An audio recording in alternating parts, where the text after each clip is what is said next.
మీద కేసులు కట్టి పంపిస్తే బయటికి ఇలాంటి వాళ్ళకి ఎలా ఉంటుందండి? సమాజంలో ఇట్లా చంపేస్తూ తిరుగుతుంటే వీళ్ళకి శిక్షలు పడకుంటే సరిగ్గా మరి ఇట్లా ఎన్ని జరుగుతాయండి? మీరు చెప్పండి. అమ్మా ప్రియాంక, ఎక్కడున్నావు తల్లి?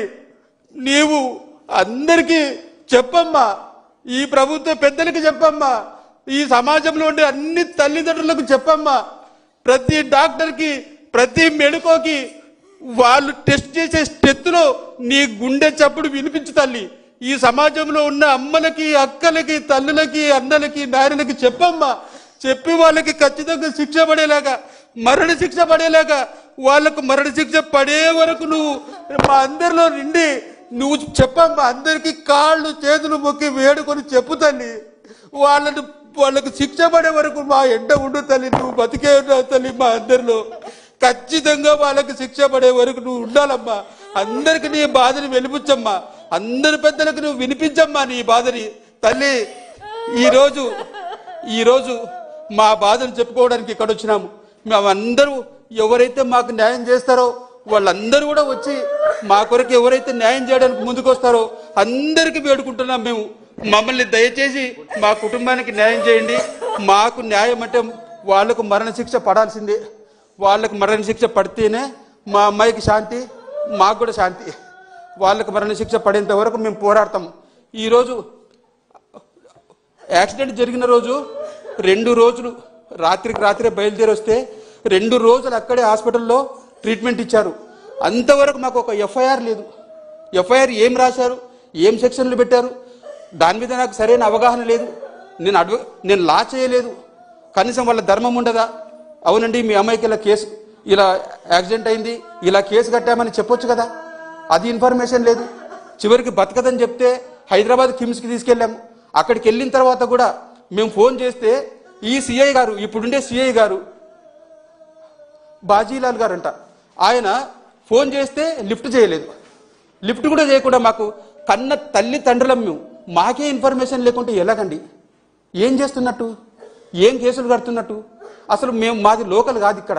మరి ఇక్కడ ఎవరు కాపాడుతున్నారో వాళ్ళని 3 రోజుల వరకు ఈ కేసు గురించి ఏం సమాచారం ఇవ్వరా? ఎవరికి సమాజాన్ని కూడా తెలియనియరా? ఏం చేయాలనుకున్నారు? ఈ కేసుని అల్లే కప్పిపెట్టాలనుకున్నారా? మరి ఎవరి ప్రోద్బలం లేకపోతే మరి ఇలా ఎందుకు జరుగుతుంది? దీని మీద మాకు చాలా అనుమానాలు ఉన్నాయి. ఆ రోజు మేము వచ్చి హైదరాబాద్ నుంచి ఒక 3 రోజుల తర్వాత ఇంకా మీ అమ్మాయి బతకదు అని చెప్పిన తర్వాత మేము 5వ తారీఖు 6వ తారీఖు 7వ తారీఖు వచ్చాం. వస్తే వాళ్ళు చెప్పిన వివరాలను బట్టి చూస్తే చాలా వరకు సీసీ ఫుటేజెస్ కట్ ఇచ్చారు అక్కడక్కడ. మేము ఎక్కడి నుంచి ఎక్కడి దాకా వెళ్ళారు, వాళ్ళ పూర్తి వివరాలు ఇవ్వమంటే అందుకు సమాధానం లేదు. వాళ్ళు ఏదో ఇవ్వాల్సింది ఇచ్చారంతే. మొత్తానికి ఈ కేసుని కప్పెట్టాలనే చూసినారు. మరి దీనికి ఎవరు అండదండలుగా నిలిచారు, ఏం చేస్తున్నారో మాకు అర్థం కావడం లేదు ఇప్పటికీ. దయచేసి మీకు నమస్కారం చేసి అడుగుతున్నా, మాకు న్యాయం చేయండి. ఇప్పుడున్న సిఏ గారి మీద మాకు నమ్మకం లేదు. 3 రోజుల వరకు ఎందుకు నాంచారో నాకు అర్థం కావడం లేదు. తర్వాత సిబిఐ ఎంక్వైరీ పెట్టించాలా? ఇక్కడైతే ఇది తెగదు కేసు. వీళ్ళైతే సరైన న్యాయం చేస్తారని మాకు నమ్మకం లేదు. ఖచ్చితంగా సిబిఐ దర్యాప్తు జరిపించాలా? ఇక్కడున్న సిట్టు మీరు వేసే సిట్టు మాకు నమ్మకం లేదు. ఖచ్చితంగా సిట్టు వేయాలి మీరు. తర్వాత పోలీసులు సరిగ్గా ఇన్ఫర్మేషన్ ఇవ్వకపోవడం అనేది మాకు అనేక అనుమానాలకు దారితీస్తుంది. ఇక్కడ ఏం జరుగుతుందో మాకు తెలియడం లేదు. ఖచ్చితంగా మాకు సరైన సమాధానం చెప్పాలి. వాళ్ళు సరైన ఇన్ఫర్మేషన్ ఇవ్వాలి. ఏం చేస్తున్నారో మాకు ఇంతవరకు ఈ రోజు వరకు కేసు అప్డేట్ అయింది, ఎఫ్ఐఆర్ ఇలా మార్చాము, ఇంతవరకు కాపీ లేదు మాకు. మేము ఏం చేయాలి చెప్పండి? ఎవరితో పోరాడాలా? ప్రభుత్వాన్ని పదే అడుగుతున్నాం. సార్ మాకు సహకరించండి అని అడుగుతున్నాం. వాళ్ళ నుంచి కూడా సమాధానం లేదు. మేము ఎవరి దగ్గరికి వెళ్ళాలండి? ఎవరిని అడగాలి?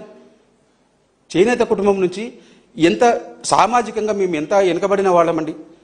మా మాట ఎవరింటారు? ఎవరొకరు పెద్దలు కల్పించుకోకపోతే ఆ పోలీస్ స్టేషన్లో కానీ ఈ కేసుకు సంబంధించిన ఎవరెవరైతే దాని వెనుక ఉన్నారో పెద్దలు, వాళ్ళని ఎదిరించగలమా మేము? మాకు అంత శక్తి ఉందా? ఎవరొకరు సహాయపడకపోతే మాకు న్యాయం ఎలా జరుగుతుందండి? వాళ్ళు ఆ రోజు గుద్దిన రోజు మందు తాగినారంటున్నారు. మందు తాగితే హిట్ ఇచ్చి మళ్ళీ హిట్ ఇచ్చి 3 సార్లు గుద్ది చంపడానికి తెలివి ఉందా లేదా? మరి తెలివి లేకపోతే అలా ఎందుకు చేస్తారు? బాగా తాగి మత్తెక్కితే స్ట్రైట్గా వెళ్ళి గుద్దేసి అక్కడ డివైడర్ గుద్దేస్తారు. ఒకసారి హిట్ ఇచ్చి మళ్ళీ హిట్ ఇచ్చి కింద పడిపోయిన తర్వాత తల మీద ఎక్కించుకొని హ్యాపీగా లెఫ్ట్కి కట్ చేసుకొని ఎలా పోతారండి? మనిషికి ధ్యాస లేకుంటే అట్లా చేస్తారా పనులు? అట్లా సాధ్యమవుతుందా? వాళ్ళు మందు తాగినారా, గంజాయి తిన్నారో, అక్కడ ఏందేందో కొత్త విషయాలు తెలుస్తున్నాయి మాకు ఈ ప్రాంతంలో. అది కూడా టెస్ట్ జరగాల్సిందే. ఆ టెస్ట్ కూడా పెట్టాలా. వాళ్ళు గంజాయి తాగితే ఎన్ని రోజుల వరకు ఉంటుందంట కదా, ఆ టెస్ట్లో తెలుస్తుందంట కదా, అది కూడా టెస్ట్ చేయాలి మాకు. వాళ్ళకి టెస్ట్ చేయించి మాకు రిపోర్ట్ ఇవ్వాలా. తర్వాత ఆ కారు గుద్దినారంట కదా, అది మరి ఆ కారు గుద్దిన తర్వాత ఆ టైర్ ఎట్లెక్కింది అది కూడా టెస్టులు జరగాల. ఖచ్చితంగా ఇన్వెస్టిగేషన్లన్నీ జరగాల. తర్వాత చేనేత సంఘాల తరఫున మేము ఖచ్చితంగా ఉద్యమానికి, మాకు న్యాయం జరగకపోతే ఖచ్చితంగా మేము ఉద్యమం మొదలు పెడతాము. రాజమండ్రికి వచ్చి కూర్చుంటాము. అక్కడుండే అందరికీ, తల్లులకి, అక్కలకి, చెల్లెండ్లకి, అన్నలకి, అక్కడుండే తల్లిదండ్రులకి అందరికీ కాళ్ళు పట్టుకొని వేడుకొని, అక్కడుండే పెద్దలు అందరి సహకారం తీసుకొని మాకు న్యాయం జరిగేంత వరకు మేము వదిలిపెట్టాం. ఇదైతే ఖచ్చితంగా న్యాయం జరగాల్సిందే. ఇలాంటి దుర్మార్గులను కఠినంగా శిక్షించి మరణశిక్షలు వేస్తేనే సమాజంలో మంచి మెసేజ్ ఇచ్చినట్లయితుంది. ఇంకొకరు ఇలాంటి పనులు చేయరు, సమాజానికి మంచి జరుగుతుందండి. ఈరోజు మాలాంటి తల్లిదండ్రులు ఎంతమంది ఏడవాలి? ఇట్లే జరుగుకుంటూ ఉంటే ఎంతమందికి మా కడుపు కొత్త విన్న వాళ్ళకి ఎంత అర్థమవుతుందో మీకు తెలియదు. ఎంత బాధ ఉంటుందో. అల్లారు ముద్దుగా మా బంగారు కొండని మేము పెంచుకున్నాం. 30 ఏళ్ళు పెళ్లి చూపులకి పిలిపిస్తే 2వ తారీఖు పెళ్లి చూపులు జరిగినాయండి అమ్మాయికి. ఆడపిల్లలు ఉండే తల్లిదండ్రులకు అందరికీ అర్థమవుతుంది మా బాధ ఎంతో. పెళ్లి చూపులు చూసుకొని మరుసటి రోజు రాజమండ్రికి వస్తే సాయంత్రంకంతా ఇట్లా గుద్ది చంపినారని తెలిస్తే మా గుండె ఎట్లా అల్లాడిపోతుంది. మేము మనిషిగా బతుకున్నాం, కానీ మేము కూడా ఆమెతో పాటు చచ్చిపోయినట్లే. మాకు న్యాయం జరిగితే కొంత మేము బతికినట్లు. మాకు న్యాయం చేయండి. మాకు న్యాయం జరిగేంత వరకు మేము పోరాడతాం. అది సార్. సార్ అవును సార్. సారు చట్ట ప్రకారంగా వాళ్ళు ఏ ఉద్దేశపూర్వకంతో చంపేసినారో ఎవ్వరు తప్పించుకోలేరు. చట్ట ప్రకారంగా వాళ్లకు శిక్షలు పడేలాగానే మేము చేస్తాము. మీరేం భయపడొద్దండి, మీరేమి బాధపడొద్దండి అని చెప్పి మమ్మల్ని ఓదార్చడం జరిగింది సార్. అది సార్.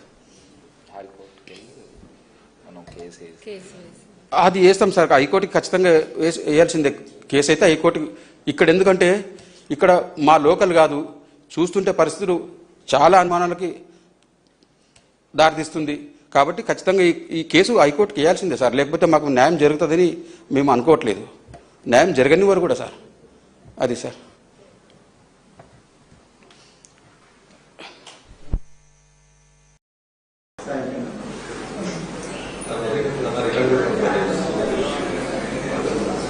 ఓకేనా? 2 తెలుగు రాష్ట్రాలకి కూడా సెన్సేషన్ క్రియేట్ చేసిన ఒక దుర్మార్గమైన ఘటన రాజమండ్రిలో డాక్టర్ ప్రియాంక